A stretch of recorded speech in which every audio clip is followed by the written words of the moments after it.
First of all, welcome in my another vlog. And second thing that basically I was getting bored at home, so I thought क्यों ना कोई experiment किया जाए. Of course खुद के साथ, किसी और के साथ तो बिल्कुल नहीं कर सकते. माना कि साइंस की स्टूडेंट हूँ, बट किसी और को एक्सपेरिमेंट के लिए नहीं रख सकते. सो खुद के एक्सपेरिमेंट करने के लिए I choose my hair. Sorry, क्योंकि और कुछ एक्सपेरिमेंट करने के लिए मेरे पास है नहीं. So I thought to cut my hair, क्योंकि इसकी लेंथ भी काफ़ी ज़्यादा बढ़ गई थी. वैसे तो आजकल दैट तेरे नाम वाले हेयर कट ट्रेंड में चल रहा है, but I am not going to do that तेरे नाम वाला, क्योंकि भाई उसको करने के बाद लोगों को इंस्टेंट रिग्रेट हो रहा है. बात तो सही है. दौड़ना तो पड़ता है. और मैं तो अपने बाल थोड़े से ट्रिम भी कर दूँ तो मुझे बहुत बड़ा वाला रिग्रेट होता है. तो I am not going to do that तेरे नाम वाला हेयर कट. मैं बस सिंपली अभी मैंने कुछ सोचा नहीं है सर. अभी मैं सैलून जाऊंगी, उसके बाद आई विल डिसाइड कि मुझे कौन सा हेयर कट करना है. वैसे तो मैं अपने जीवन में पहली बार कोई एडवांस कटिंग कराने जा रही हूँ. अदरवाइज़ मैं हमेशा बस ट्रिम कराती थी बाल को. मेरे बाल बहुत ही ज़्यादा बढ़ रहे हैं और बहुत ज़्यादा गर्मी लग रही है. सो इस एक्सपेरिमेंट को देखते हैं, एक्सपेरिमेंट का रिज़ल्ट कैसा आता है, क्योंकि मेरा फर्स्ट टाइम है. तो सबसे पहले हम चलते हैं सैलून. सैलून जाने से पहले ऑफ़ कोर्स थोड़ा स्किन केयर करना ज़रूरी था. स्किन केयर में मैंने मुंह धो लिया, वो काफ़ी था.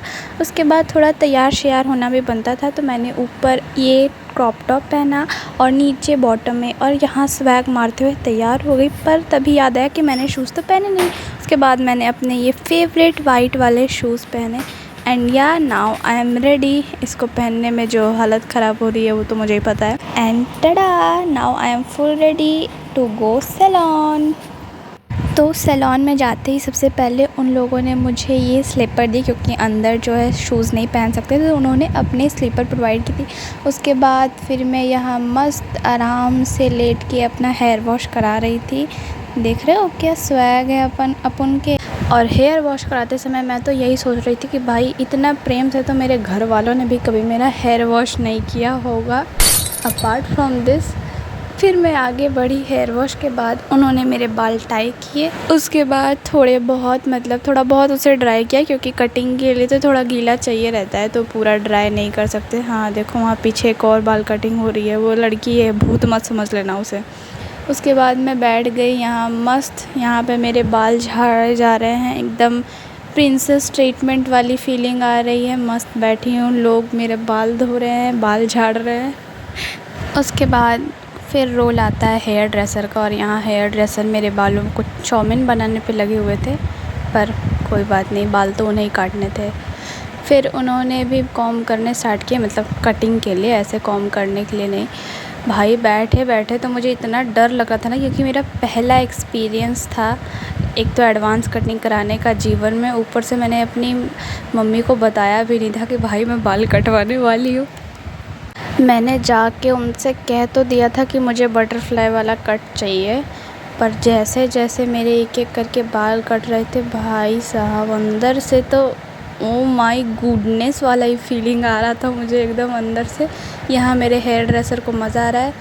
फिर से उन्होंने मेरे बालों को थोड़ा चाउमीन बनाने की कोशिश की, और यहाँ पे उन्होंने इतने सारे बाल काट दिए पीछे से.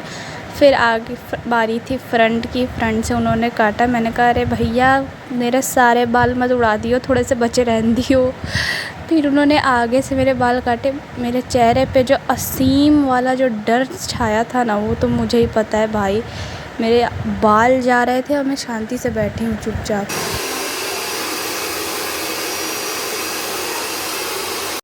उसके बाद मेरे बालों के पर खच्ची उड़ाने के बाद हेयर ड्रेसर ने मेरे बालों को झाड़ा बहुत ही ज़्यादा प्रेम से, उन्हें अच्छे से ड्राई वगैरह करके. उसके बाद उन्होंने थोड़ा और झाड़ा. इस बार थोड़े से नीचे से कर्ल्स भी किए थे, क्योंकि जो उसमें बटरफ्लाई कट में वो ऐसा ही था थोड़ा सा.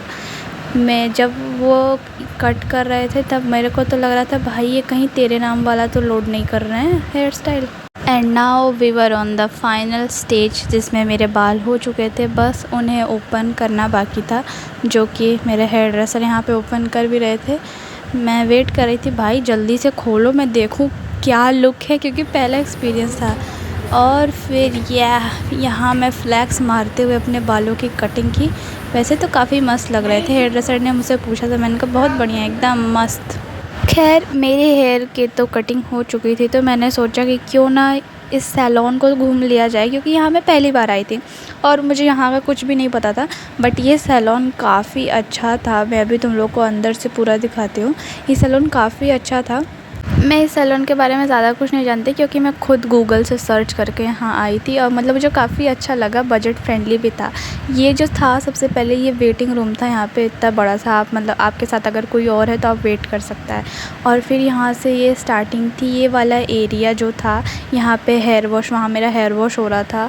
और ये वाला एरिया जो है कटिंग वगैरह था, और पूरा हेयर वॉश का ये सब चीज़ें जो है ना इस वाले एरिया में थी। और यहाँ पे जो था, यहाँ पे आपका मैनीक्योर वाला सेक्शन था, मतलब नेल वगैरह के जो भी यहाँ पे सेक्शंस थे वो यहाँ पे होते। और फिर और अंदर जाने में मतलब ये काफ़ी ज़्यादा लंबा था। ये दूसरा सेक्शन था। पहला तो कटिंग वाले सेक्शन से, दूसरे सेक्शन में यहाँ पूरे ब्राइडल मतलब फ़ंक्शन के रेडी के लिए जितने भी लोग थे वो इस वाले सेक्शन में यहाँ पे रेडी हो रहे थे। और अंदर जाने में मतलब काफ़ी ज़्यादा लोग उस टाइम रेडी भी हो रहे थे जब मैं गई थी। और यहाँ पे ये अंदर एक सेपरेट रूम था जहाँ पे full body massage and all, मतलब जो भी चीज़ें होती हैं, मुझे उतना नहीं पता, जो भी चीज़ें होती हैं वो उस रूम में सेपरेटली होती हैं। और यहाँ एक और बैठने की जगह थी। फिर मुझे दिखा ये बड़ा सा दरवाज़ा। पहले तो मुझे लगा दैट कि इधर कुछ नहीं है, but when my sister open I said oh my God, मतलब भाई साहब इतना अंदर से अंदर इतने अच्छे तरीके से पूरा डेकोरेट किया था उन लोगों ने अपना सैलून। ये भी एक और पार्ट था, आई डोंट नो कि मतलब यहाँ पे कैसा गेट रेडी होता है, बट वो अंदर वाला पार्ट भी काफ़ी ज़्यादा अच्छा था। फिर हम जब आगे बढ़े तो यहाँ पे जो था पेडिक्योर वाला सेक्शन था, और इसके अंदर भी बहुत कुछ था यार। मैं उतना अंदर नहीं गई, बस मैंने इतना ही देखा। और आप लोग पक्का वेट कर रहे होगे इस सैलून का नाम। तो इस सैलून का नेम था glorious beauty clinic and salon. ये सैलून मैंने अंदर से दिखाया, काफ़ी ज़्यादा अच्छा था। थोड़े इसके बजट हाई भी थे, थोड़े फ्रेंडली भी थे, but it was okay. So that's all was my experience, that is a good experience. और घर आने के बाद मुझे मेरे बाल कुछ ऐसे दिख रहे हैं। भाई कहाँ गए वो बाल? इतने अच्छे से भैया ने पैक करके दिए थे मेरे बाल, सारे बाल। मैंने तो बटरफ्लाई कट कराया था, देख के तो ऐसा लग रहा है फतिंगी कट हो गया है मेरे बालों का। सच्ची में रोना आ रहा है, अब रिग्रेट हो रहा है भयानक वाला। एक तो अपने इतने बाल कटवा दिए पूरे, ऊपर से फतिंगी उड़ती हुई दिख रही हैं बस। रहा भाई मेरा एक्सपीरियंस। अब तो सच में लग रहा है कि तेरे नाम वाली हेयर स्टाइल मेरे पे लोड ही हो गई है। मन तो ऐसा कर रहा है ना जाके अपने सारे बाल कटवा लूँ। एक तो मैंने अपनी मम्मी को बताया नहीं है कि मैंने अपने बाल कटवा लिए हैं, ऊपर से उतने पैसे भी फूके। अब मेरी मम्मी मेरा क्या करेंगी भगवान जाने। बस बचा लो। ये था, वो था गुड एक्सपीरियंस, ये था बैड एक्सपीरियंस और रियल एक्सपीरियंस कटिंग के एक दिन बाद।